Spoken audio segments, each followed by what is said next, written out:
বেসরকারি এমপিওভুক্ত শিক্ষকদের ৩ দফা দাবির আদায়ের জন্য আজ দ্বিতীয় দিনের মতো কর্মবিরতিতে রয়েছে গাইবান্ধার গোবিন্দগঞ্জ উপজেলার শিক্ষকেরা এবং কর্মচারীরা। ক্লাস শ্রেণীকক্ষ ফাঁকা, শ্রেণীকক্ষে ছাত্রদের উপস্থিতি না থাকলেও তারা এই সময়টাতে মাঠে খেলাধুলা করছে। তারা ফুটবল সহ বিভিন্ন ধরনের খেলাধুলা নিয়ে ব্যস্ত। শ্রেণীকক্ষে তাদের সবর উপস্থিতি নাই। আপনারা দেখছেন শিক্ষার্থীরা খেলছে, খেলাধুলা করছে তারা বল নিয়ে। আর উপস্থিতি রয়েছে শিক্ষার্থীরা, উপস্থিত রয়েছে শিক্ষক এবং শিক্ষকেরা ঢাকায় অবস্থানরত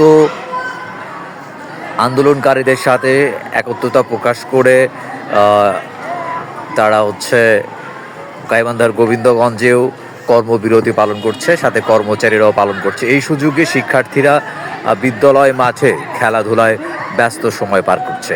গাইবান্ধার এমন চিত্র গাইবান্ধার গোবিন্দগঞ্জ উপজেলার প্রায় প্রতিটি শিক্ষা প্রতিষ্ঠানে শিক্ষকরা কর্মবিরতি পালন করছে, শিক্ষার্থীরা বিদ্যালয়ে বিভিন্ন ধরনের খেলাধুলা করে সময় পার করছে।